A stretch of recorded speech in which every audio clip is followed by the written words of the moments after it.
Vivimos en un mundo violento, en una sociedad violenta. Es como que todos nos hemos acostumbrado a la violencia. Y sin duda que de algún modo todos, aún los cristianos, podemos ser agentes de violencia.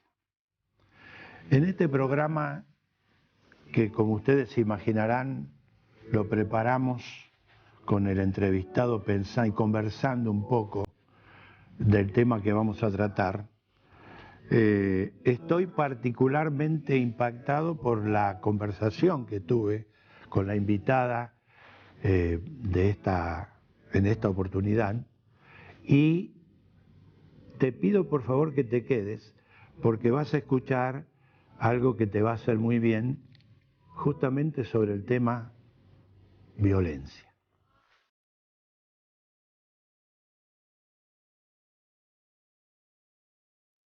Está con nosotros hoy una profesora en filosofía y en teología.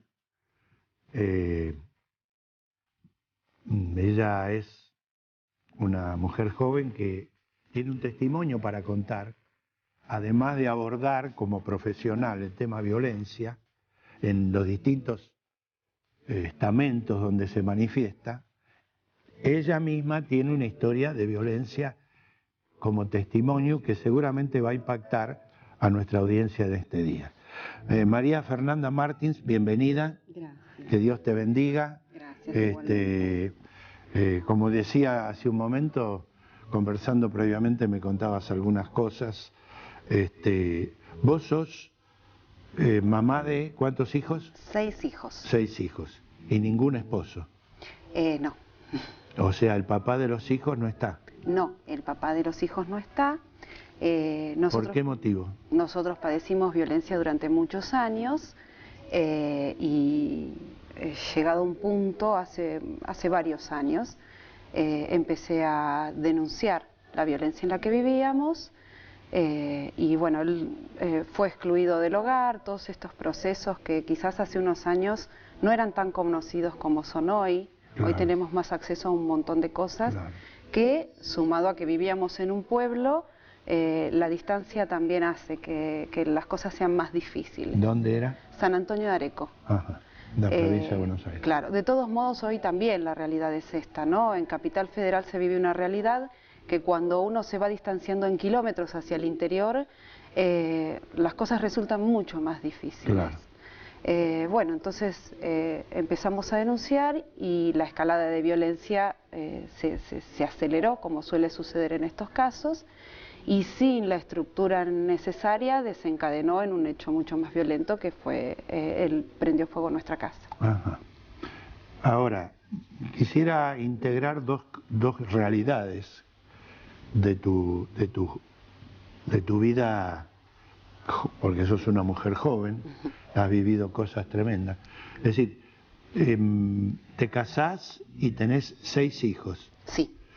Eso habla de un hogar que estaba bien integrado, digamos, una familia que se fue formando, fue creciendo, y por otro lado se desencadenan hechos de suma violencia, como acabas de decir, que es el incendio de tu casa.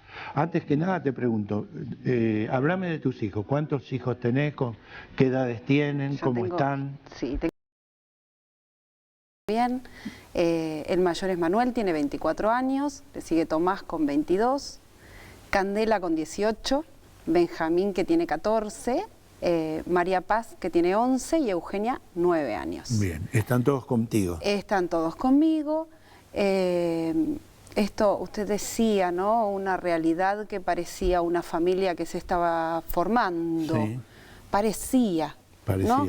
Pero de repente uno empieza a vivir en un círculo de violencia y es imposible salir. Ajá. Es imposible. Ahora, ¿la violencia se empezó a manifestar desde el principio o desde antes? De pronto apareció? Desde antes. Desde antes. El tema es que cuando una no conoce sus derechos como mujer y en primer lugar sus derechos como hijo de Dios, porque cuando hablamos de violencia yo no hablo solamente de mujeres en este momento, ¿no?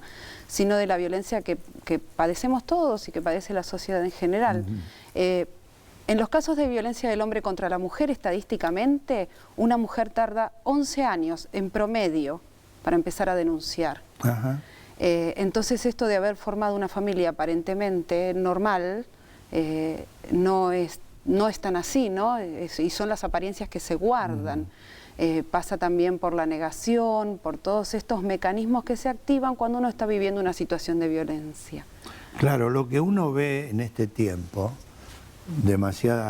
con demasiada frecuencia, mujeres asesinadas que han padecido seguramente el mismo proceso que padeciste vos y que no tuvieron la valentía o no pudieron emerger de eso. Claro, en realidad una mujer que padece violencia no es una mujer cobarde.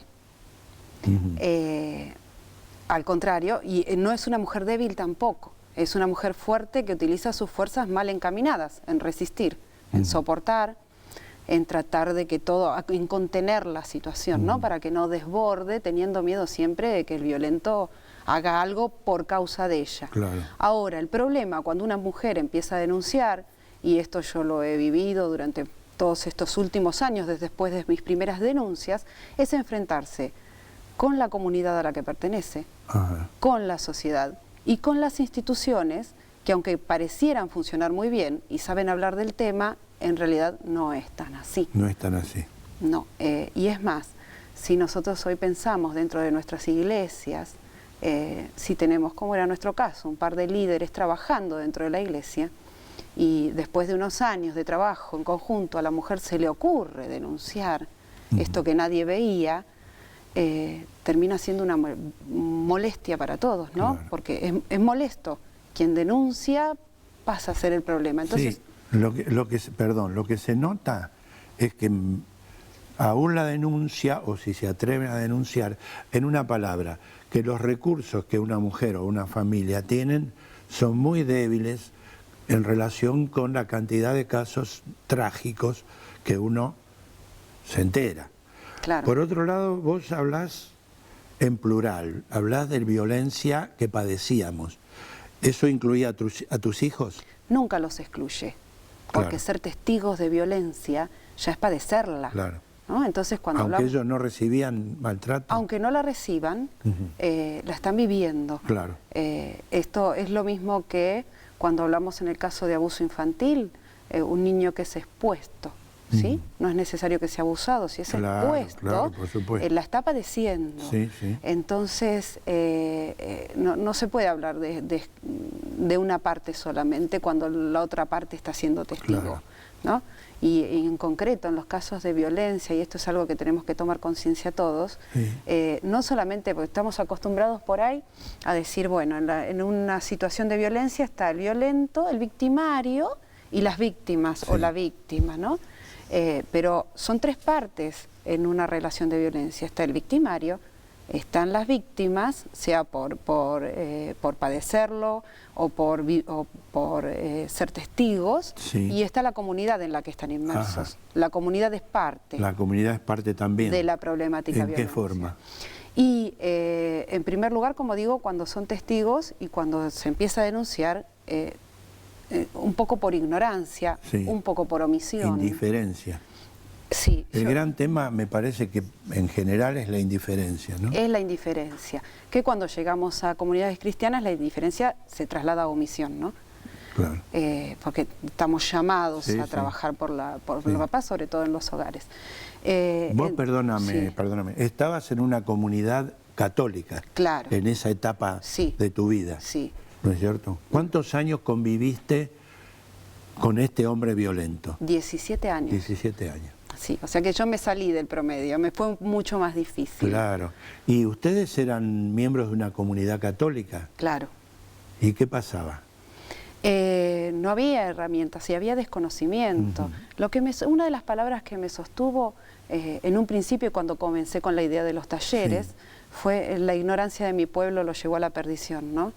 Claro. Entonces, por ignorancia, Sí, sí. Hoy por hoy tenemos recursos, porque hay recursos dentro de las iglesias, Sí. hay recursos institucionales, el tema es que quizás no sabemos cómo acceder Claro. o cómo tratar, ¿no?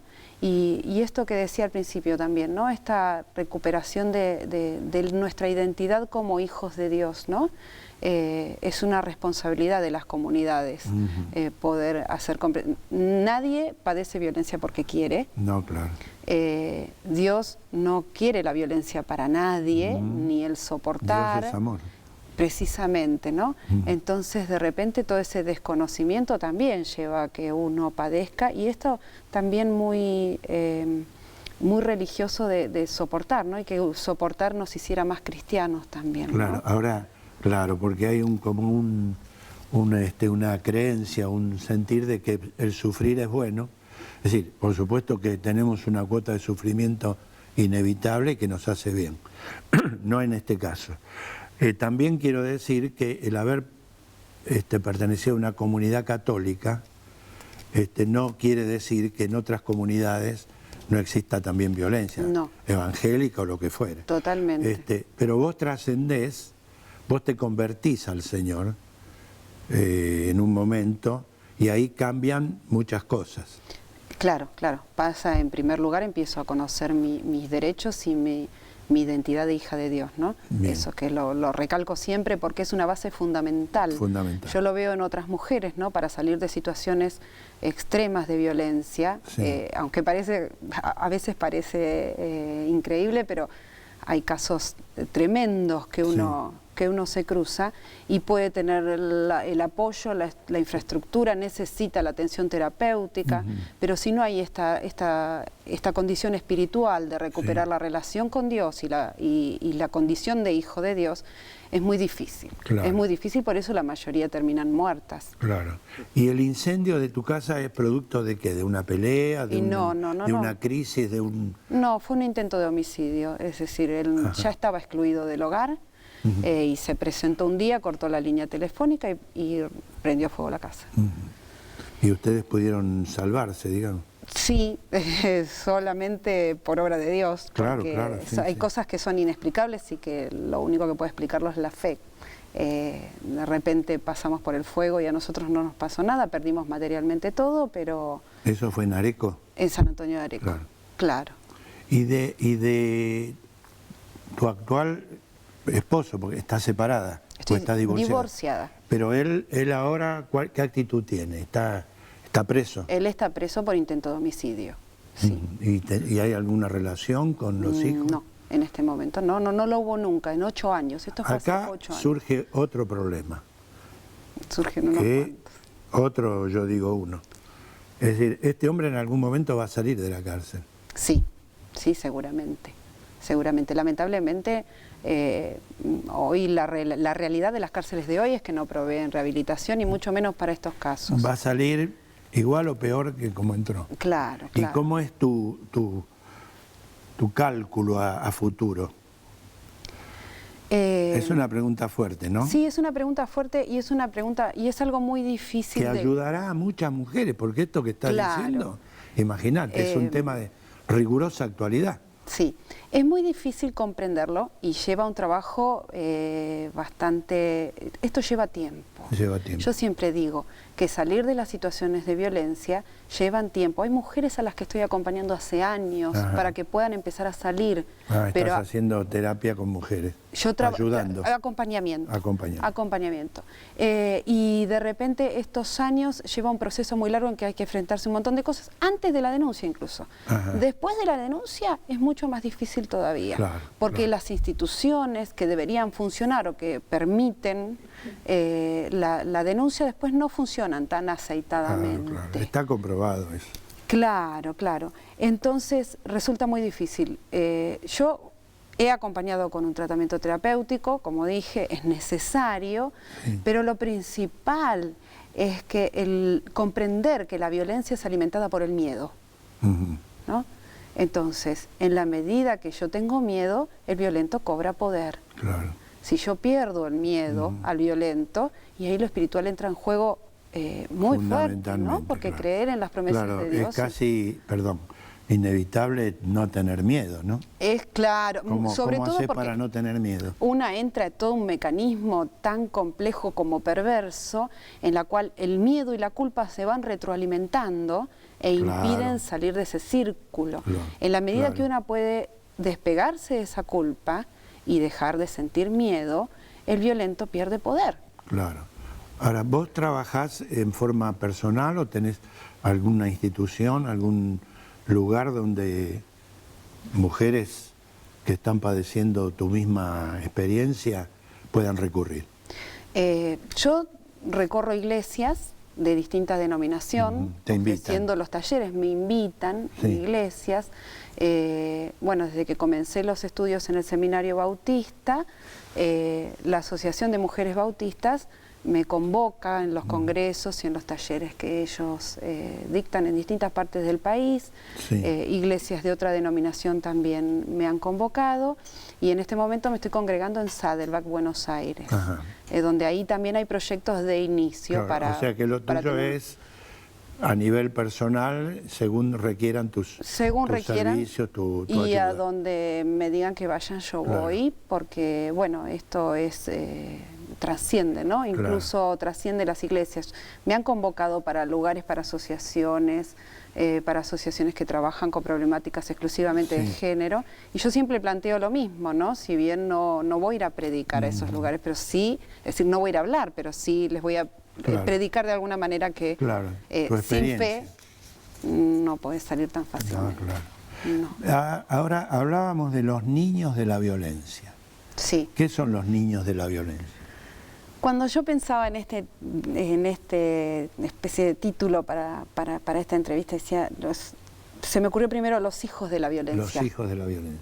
Pero los hijos de la violencia implicaría en este momento creer que los hijos están nacidos en la violencia y que son creados para la violencia. Ujú. Y no es así. Cuando lo escuchaba a usted en la cumbre de hablar sobre la guerra contra la violencia que están padeciendo los niños, yo pensaba, ¿no? Como una guerra contra la violencia, como violencia... Y yo decía, pero es una guerra que no empezamos nosotros, Claro. ¿no? Es una guerra que hay que pelearla, que hay que defender lo que se están... Hay que pelearlo. Los niños de la violencia implican los niños que se está llevando la violencia, que no nacieron para la violencia, que no nacieron de la violencia. ¿Hablas de la violencia familiar? De la violencia familiar y de la violencia que en general en la sociedad. Claro. Porque también hablamos de distintos niveles. Es decir, mi caso es un caso extremo, ¿no? Que me ha llevado a capacitarme y a de repente poderme parar frente a otras personas que han padecido, que padecen violencia, y puedo decirles se puede, y puedo decirles lo que a mí me resultó, ¿no? Puedo transmitirle eso, pero hoy por hoy es innegable que en todas las familias se está padeciendo de alguna manera violencia, y estamos viviendo en una sociedad violenta. Claro, sí, los niños particularmente, justamente ese es uno de los fundamentos del programa y de esta propuesta nuestra que justamente dice salvemos a nuestros niños. No tiene que ver solo con la vida eterna, más bien siendo niños tiene que ver con la vida terrenal, de los peligros, de las acechanzas y de los hechos concretos en todos los niveles, no solo en la familia. La familia es importantísima porque es el ámbito natural donde el niño, imagínate, la familia, el hogar, y si vamos un poquitito más atrás, el seno materno. Está comprobado que uno de los lugares más riesgosos para un niño es el seno materno, porque ahí corre graves peligros de ser abortado. Después cuando nace tiene otros actos de violencia. Ahora, ¿cuál es tu propuesta? Ir cerrando ya de algún modo el programa, para la mujer o para los niños y en general, desde tu experiencia y desde tu ministerio. Bien, en primer lugar, con respecto a las víctimas, dijimos al principio que son tres las partes en una situación de violencia. Sí. Están las víctimas, está el victimario y está la comunidad a la que pertenece. Correcto. Es necesario una restauración plena de las tres partes. Con respecto a las víctimas, es un proceso, en concreto, por ejemplo, las madres, ¿no? que necesitan comenzar un camino de denuncia a la situación de violencia en la que están viviendo. Es un camino largo, lleva tiempo, es difícil, pero vale la pena. Por supuesto. Porque creemos en la restauración de Dios y se manifiesta en nuestras vidas, ¿no? Que la restauración vendría a ser como, yo siempre me hago la imagen de un trencito eléctrico, ¿no? Es decir, Dios nos diseñó para ir en este trencito en un determinado camino, ¿no? Y de repente la violencia, un hecho violento, un abuso, hace que el trencito se salga de carril, ¿no? Entonces, la restauración de Dios en el momento que llegue a nuestras vidas, lo que hace es volver a poner ese trencito en el lugar donde debería haber estado de no haber padecido la violencia. Perfecto. Ni atrás ni adelante, en el lugar donde debería haber estado. Entonces, todo este camino y este proceso tan largo y tan dificultoso vale la pena. Correcto. Con respecto a los violentos, es necesario trabajar con los violentos, es necesario que nos capacitemos y nos preparemos para restaurar también a los violentos, porque nuestro objetivo contra la violencia es erradicar la violencia, no erradicar a los violentos. Por supuesto. Entonces, como comunidades nos tenemos que preparar para ayudar al violento en la medida de lo posible, ¿no? Y creo que uno profesionalmente debe poder evaluarlo esto también, para restaurar al violento y que no sea un intercambiar víctimas, porque vamos a salvar a esta víctima, pero va a haber otra. Y una última pregunta en estos 2 minutitos. ¿Cómo ayudaste a tus propios hijos que vivieron esa violencia? El perdón. El perdón. Trabajar el perdón. La necesidad de perdonar, de perdonarnos, de perdonarme de determinadas cosas, porque uno a veces dice, uy, con tanto que pasaron y seguimos con que la culpa alimenta el miedo y no es nada bueno, ni la culpa ni el miedo. ¿Y ellos perdonaron al padre? Sí, hemos trabajado para eso. Perdonar no significa restablecer el vínculo ni volver a recibir, claro, que esto es algo que hay que tener en cuenta, porque yo he escuchado testimonio de muchas mujeres dentro de las iglesias donde han sido enviadas a perdonar y a volver a recibir al violento, ¿no? Y no es esto. Pero lleva un proceso aún mucho más eso complejo. Podría ser posible por la gracia de Dios y el poder de Dios. Aún eso. No descartado. Claro, claro. Difícil y hasta decir, no, por ahí no vamos. Pero podría ocurrir. Claro. Digo en general, no solo en tu caso. No, pero claro, esto va más allá, ¿no? Pero es decir, que no es condición del perdón volver a recibir. No, correcto. Pero sí, el perdón es indiscutiblemente necesario para poder salir adelante y reconstruir sus vidas. Claro, tiene que sanarse. Sí. Bueno, es impactante tu testimonio. Esperamos haber contribuido para que usted pueda... Usted que está padeciendo violencia de cualquier tipo, o del mismo tipo que padeció María Fernanda, haga algo. Siempre hay que hacer algo. Dios va a hacer cosas. Con Dios contamos, pero tenemos que ser lo suficientemente lúcidos para también nosotros, con la ayuda de Dios, actuar y producir los cambios. María Fernanda, muchas gracias. Gracias a usted. Dios te bendiga y te siga usando. Igualmente. Y saludos a tus hijos. Gracias.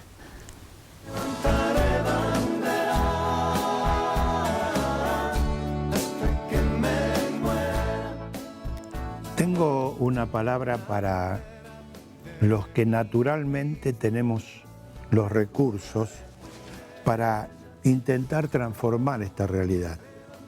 Esto que hemos escuchado, la violencia está establecida en el hogar, en la calle, en las instituciones.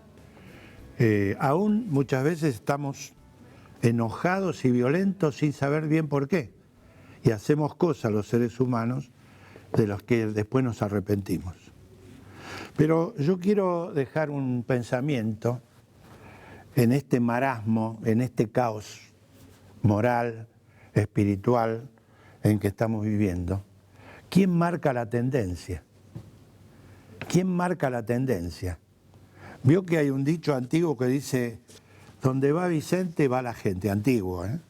A lo mejor usted no lo escuchó nunca, pero es una forma de decir, vamos para donde vamos sin saber por qué. Porque la tendencia inalterable, insuperable, está en la palabra de Dios. La tendencia, por llamarla así, o la clave, o la solución, está en la palabra de Dios. Entonces, nuestra hermana y profesora habló de que en este caos en el que ella vivía, un día salió de la religión y fue a encontrar al jefe, al soberano, a papá. Y en Cristo encontró la respuesta para su vida, para sus hijos, y seguramente va a tener que seguir trabajando para continuar adelante y servir a otros. La tendencia está en la palabra de Dios. Y la tendencia, como también dijo Fernanda, primero está en el perdón, pero después está en buscar agradar a aquel que tuvo la idea original y que no falla, como padres, como madres, como hijos, como pastores. Hagamos una revisión. ¿En qué hemos fallado? ¿En qué sentido la tendencia nos fue llevando? La cultura del reino de las tinieblas. Volvamos al reino de la luz, empezando por el hogar, siguiendo por la iglesia, influyendo a la sociedad. Porque es Cristo en cada uno de nosotros la esperanza para un mundo que está absolutamente en tinieblas. Pensar. Que Dios te bendiga.